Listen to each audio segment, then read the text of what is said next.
Assalamualaikum warahmatullahi wabarakatuh. Kami dari kelompok 4 akan mempresentasikan video tentang akad ijarah muntayah bitamlik.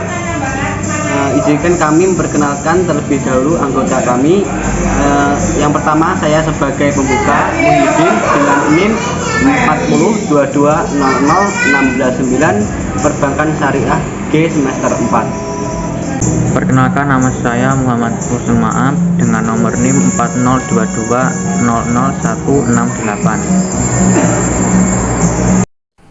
Perkenalkan, nama saya Lisa Atu Alifasari, NIM 4022000162, kelas Perbankan Syariah G, kelompok 4. Perkenalkan, nama saya Nandini Lisa Maharani dengan NIM 4022000173 dari kelompok 4. Ijarah muntayah bitamlik atau IMBT merupakan rangkaian dua buah akad, yakni akad al-bai' dan akad ijarah muntayah bitamlik. Al-bai' merupakan akad jual beli yang meliputi berbagai akad pertukaran antara suatu barang dan jasa dalam jumlah tertentu atas barang dan jasa lainnya. Dalam transaksi tersebut, penjual menyebutkan dengan jelas barang yang diperjualbelikan, termasuk harga pembelian dan keuntungan yang diambil. Sedangkan ijarah muntayah bitamlik merupakan kombinasi antara sewa-menyewa dan akad peralihan kepemilikan benda seperti jual beli atau hibah di akhir masa sewa. Untuk skemanya itu, yang pertama adalah nasabah mengajukan permohonan pembelian objek sewa kepada bank syariah atau mujir. Yang kedua, bank syariah membeli objek sewa sesuai kebutuhan nasabah kepada supplier atau penjual. Yang ketiga, bank syariah sebagai mujir dan nasabah mustajir melakukan akad IMBT. Dan supplier mengirimkan objek sewa kepada nasabah atau mustajir. Status objek sewa masih merupakan kepemilikan bank syariah. Dan yang keempat adalah mustajir membayar sewa kepada mujir. Dan yang terakhir adalah setelah akad ijarah berakhir, bank syariah melakukan akad jual beli objek sewa dan nasabah wajib membeli objek tersebut. Dan yang terakhir atau yang kelima, yaitu setelah akad ijarah berakhir, bank syariah melakukan akad jual beli objek sewa dan nasabah wajib membeli objek tersebut. Maka terjadilah pengalihan kepemilikan dari bank syariah kepada nasabah. Di sini saya akan menjelaskan tentang profil usaha toko sembako Mbah Siam. Toko sembako Mbah Siam adalah bentuk usaha yang bergerak dalam bidang usaha perdagangan.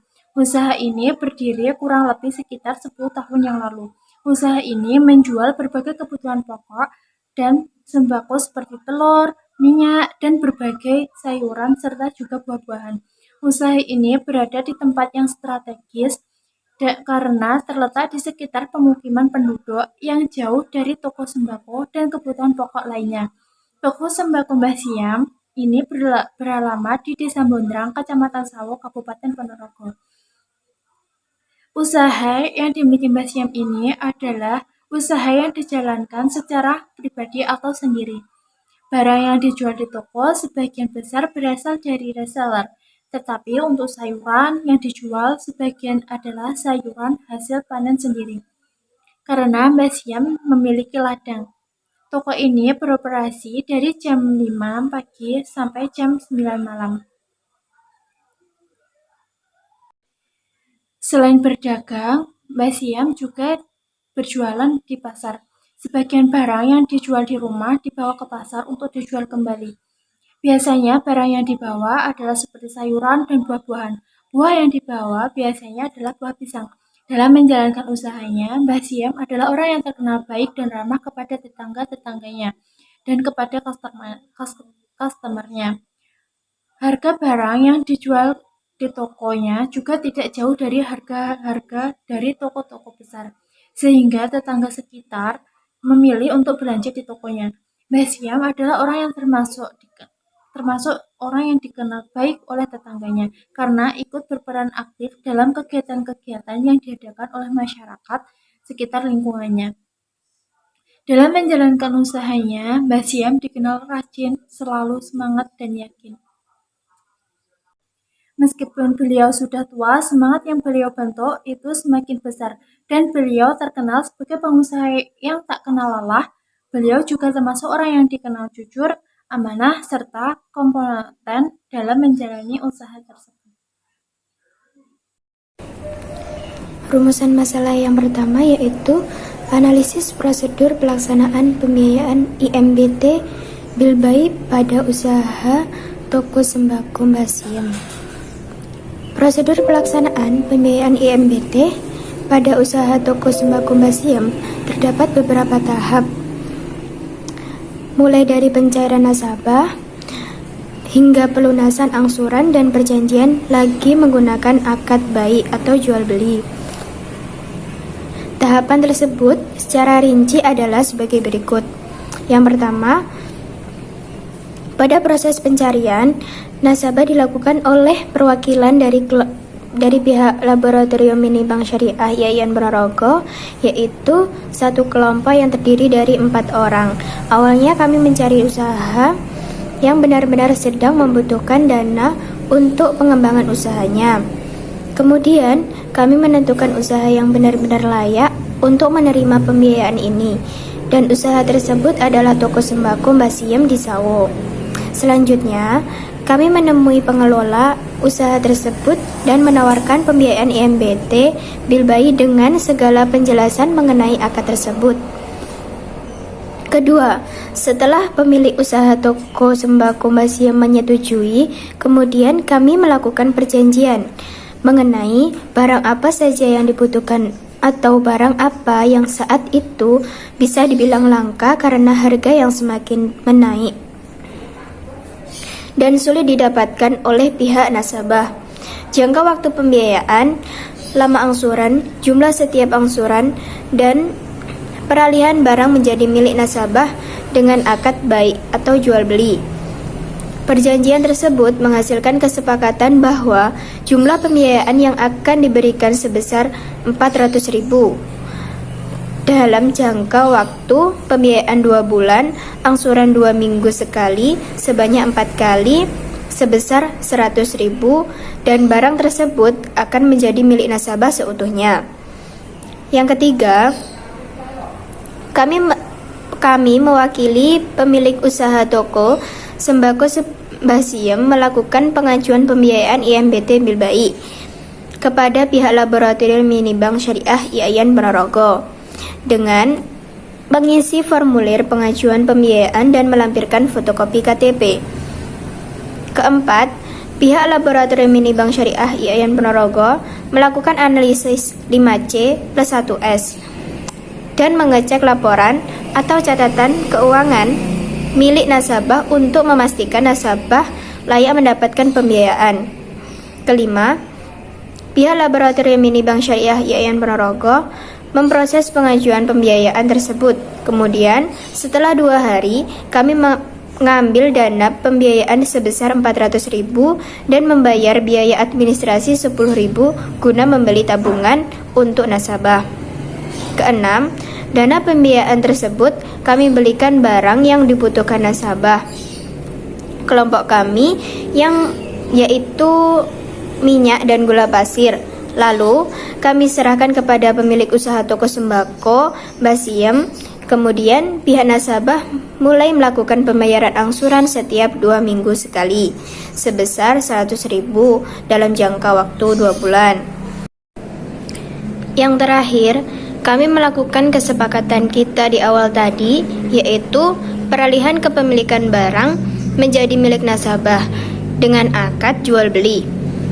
Ditinjau dari segi hukum Islam, perjanjian ijarah muntayyah bitamlik yaitu merupakan perpaduan dari 2 akad, yaitu akad sewa menyewa dengan akad jual beli, atau dengan kata lain akad sewa yang diakhiri dengan kepemilikan barang di tangan si penyewa pada periode sewa.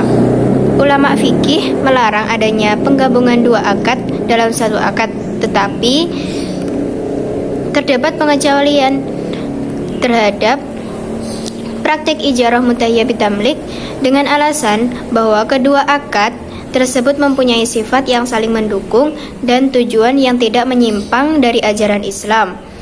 Dalam hal ini, perjanjian jual beli maupun perjanjian sewa menyewa sama-sama perjanjian yang diperbolehkan dalam Islam dan disetujui oleh para ulama dengan tujuan agar tidak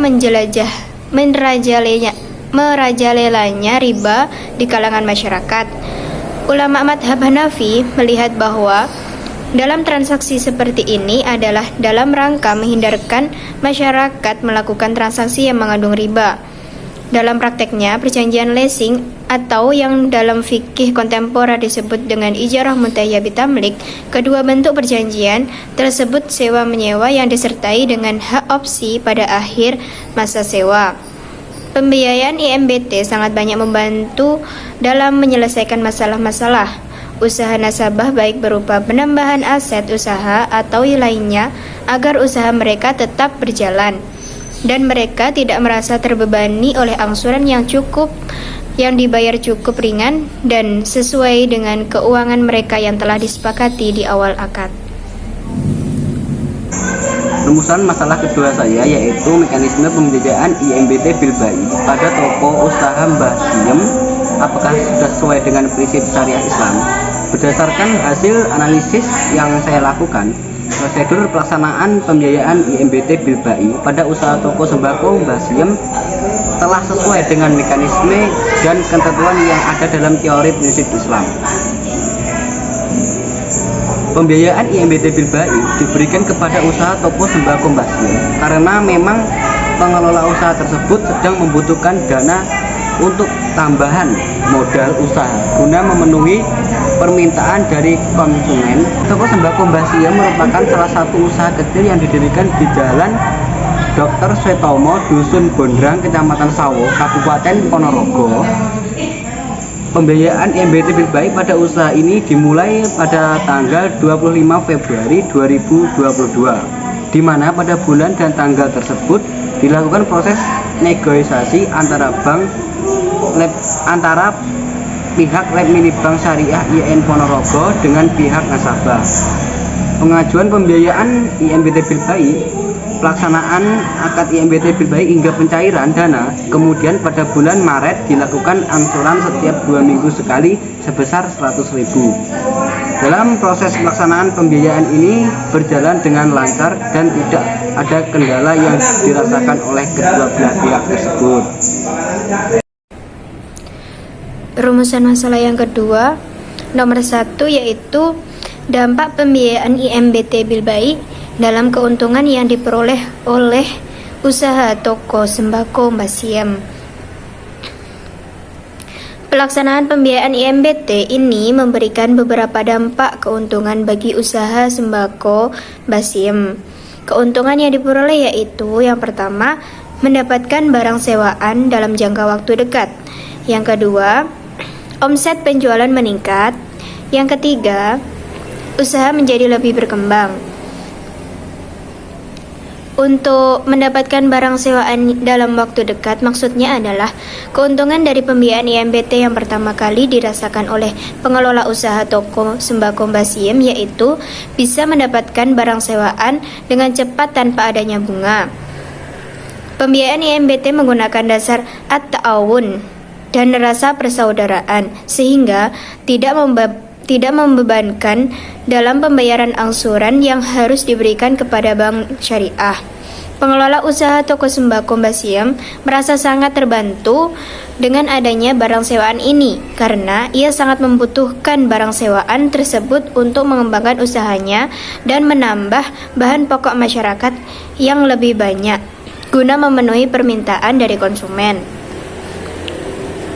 Yang kedua, omset penjualan meningkat. Maksudnya adalah adanya dana sewa dari pembiayaan IMBT yang diberikan kepada nasabah dalam bentuk barang, menjadikan usaha lebih maju sehingga beliau dapat membeli barang yang saat itu dibilang langka karena harga semakin meningkat dan barang yang sulit dicari dalam jumlah yang lebih banyak dari biasanya.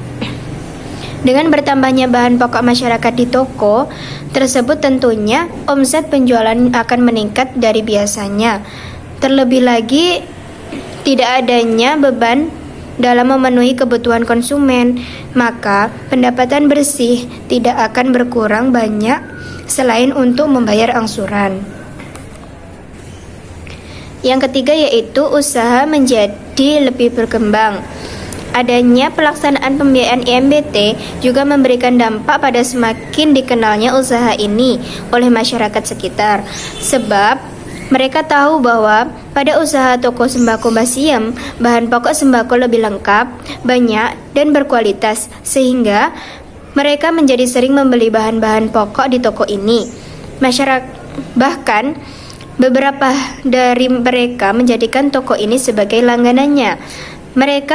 Masyarakat umum pun yang sebelumnya belum mengetahui toko ini menjadi tahu karena banyak pelanggan yang merasa puas dengan kualitas bahan pokok di toko ini. Kemudian mengatakan kepada tetangga-tetangganya terkait harga juga pastinya sangat terjangkau.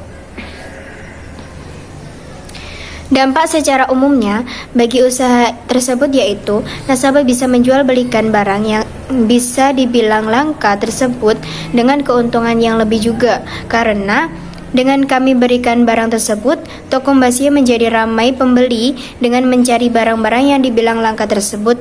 Dengan adanya pembiayaan tersebut juga bisa mengembangkan usaha walaupun pinjaman tidak terlalu banyak, tapi Mbah Siem bisa mengelola hal itu dengan baik agar tercapai tujuan-tujuan yang beliau angankan. Rumusan masalah kedua saya yaitu strategi penanganan bermasalah pada pembiayaan IMBT pada usaha toko sembako Mbah Siem. Dari beberapa strategi, yang paling ampuh adalah penanganan pembiayaan bermasalah itu dengan revitalisasi yang dilakukan dengan cara rescheduling. Dalam rescheduling, nasabah dan laboratorium minibank IAIN Ponorogo melakukan musyawarah sehingga ditemukan solusi terbaik yang menguntungkan kedua belah pihak. Namun, untuk pembiayaan yang statusnya sudah macet, maka pembuatan nota kesepakatan yang diterapkan oleh laboratorium merupakan strategi yang paling berpengaruh. Dilihat dari penelitian yang dilakukan kepada Mbah Siem sebagai pemilik usaha toko sembako yang mendapatkan pembiayaan IMBT dari laboratorium Minibank mengalami pembiayaan yang dapat dikatakan lancar. Dalam hal ini dilihat dari segi pengajuan sampai akhir, yaitu pemindahan hak milik berjalan dengan rencana dan tidak ada permasalahan satu apapun. Untuk rumusan masalah laporan saya yang pertama yaitu bagaimana aplikasi pelaksanaan IMBT pada laboratorium Minibank Syariah IAIN Ponorogo, dan yang kedua, apa saja kendala yang dihadapi dalam pelaksanaan pembiayaan toko sembako dengan akad IMBT pada laboratorium Minibank Syariah IAIN Ponorogo. Cukup sekian dari kelompok kami, kurang lebihnya kami mohon maaf. Saya akhiri, wallahual muwaffiq ila aqwamit thoriq. Wassalamualaikum warahmatullahi wabarakatuh.